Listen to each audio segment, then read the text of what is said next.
Hello again. It's Jerry, Old Guys Review. So, first of all, I want to thank all the people who have actually watched my videos and have commented on it and actually have subscribed to my channel. It blows me away that I actually did what I accomplished. I wanted to get things to people, an unbiased opinion on things, trucks. So far, I've only handled the 114 scale vehicles. This guy, I owe you all a driving video. But being that I live in Alaska, I thought I'd give you guys a little peek. Yeah, there's trouble. So we have something this time of year called breakup. The last 2 weeks we've had nothing but blizzards. Now, for the last few days, 50 above. So, all my cut trails that are double for my dogs and for my RC projects, I have lakes. And as impressive as this new truck is, I won't be driving it today. I'm trying to get my driveway plowed out a little bit, down to something decent to drive on. But I'm at a standstill right now. Now, if I was nothing but 110 scale rock crawlers, no problem. We'd be out there showing it up. But I figured what I would do is come back in my workshop and show you guys some of the painting products that I use. I have noticed watching most YouTube videos on RC projects, they're all about the name brand stuff. So, being that I live in Alaska, it's sometimes hard to get the products I need. So, in general, Lexan, that's what I've always used. Pacta. Pacta became hard to get. So then, this Spaz stick came out. Now, for some strange reason, it seems that in Alaska, where I'm at, only one hobby shop at a time can be open. So my current hobby shop sells the Spaz sticks. It's okay. I managed to get a bit of it, a lot of it. I don't care for the way it sprays. But primarily, I have a collection of go-tos. These are not my general go-tos for Lexan. These are general for my styrene hard bodies. Excuse me. So, a lot of videos I've watched over the years to show me how to paint the styrene bodies. I constantly see people talking about Tamiya paint this, Tamiya paint that. Well, I work on styrene vehicles. Why can't I use, say, this is my new go-to, automotive paint? You can get this at Napa. I get these at O'Reilly's. And I happen to work in the automotive industry. So I luck out once a year. We have a lot of, not this kind of paint, but the pre-matched that we have mixed up and put in cans. My boss doesn't want them anymore. He tells me, get rid of them, throw them away. Well, I throw them away right into my workshop. So, you look at a can of, say, let's go over, I don't think I have any price tags left on them, but generally I'm paying $5 to $6 a can for the Lexan paint. Meanwhile, I get a can of this Perfect Match for $11 here's something we'll check. $5 a can, 3 ounces. $6 a can, 3.5 fluid ounces. 8 fluid ounces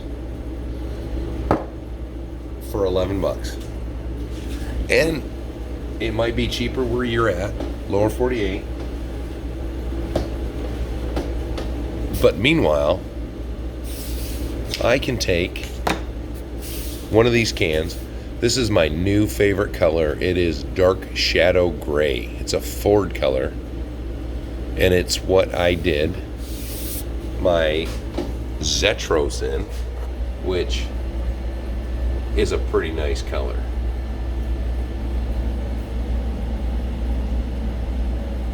Now, once again, like I said, with my Volvo, it is a Ford color and a Honda color. You know, I try not to paint my vehicles a color that is their color. I don't know Freightliner's colors. I don't know Kenworth's colors. And unlike car colors that I can get off of the doors of the cars I work with, you know, I can't get these semi colors for Volvos and Mercedes and Freightliners, which now we go over here to the Night Hauler, and the Night Hauler is a Toyota blue because I liked it. And you go over to another Toyota, which is a Patriot blue, which isn't a Toyota color. I have my other JS Scales knockoff truck. This is a Nissan blue.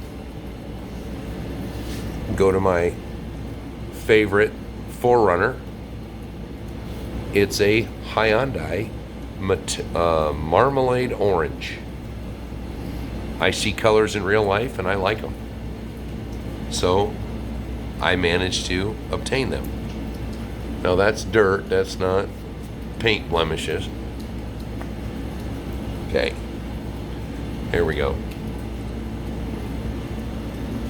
And it's the same thing. I have that's another Nissan color, Nissan green. So, for my main trucks, you know, sand them down. Self-etching primer is my favorite in any color. If I just use a different color, if I want the colors to be the Truda colors or a little different. They make a green self-etching primer. They've got this gray. Yep, gray.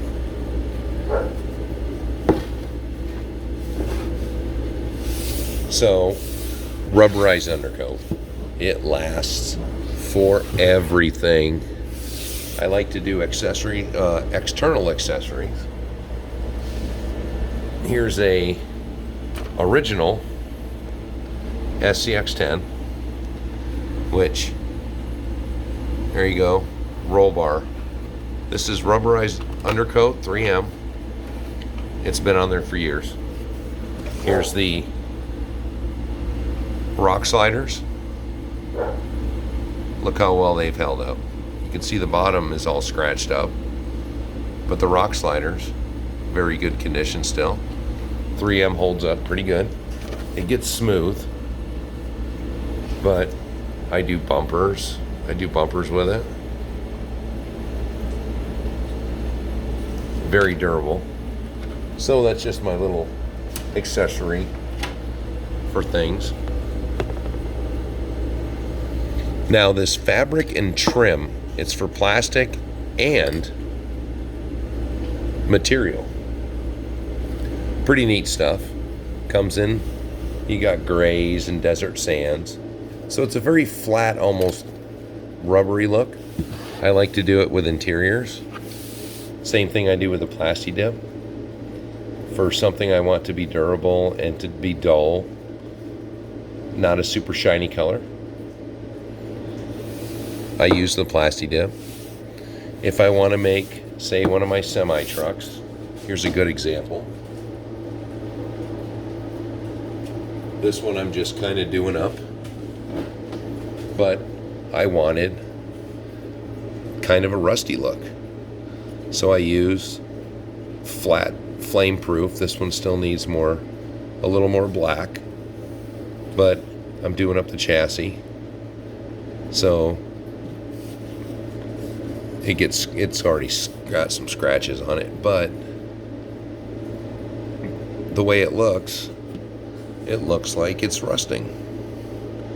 Now, I will tell you, one of my favorite websites or YouTube channels is the Scale Builders Guild. Matt over there does amazing work for weathering. You know, I am not anywhere on that level of amazing. So, to me, I think that once the truck's together, I've got one other one done up like that, but it's up on the shelf. When you look at this,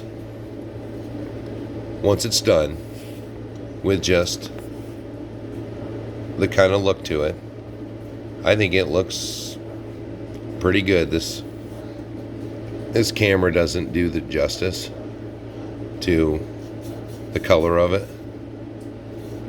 but I use the red or flat red and the flat black. Now, this is a new product I'm trying. It's a peelable rim paint. So I've put this on a couple of my Lexan trucks, and it's flexible. You really want to do a single coat, you start doing double coats or different colors.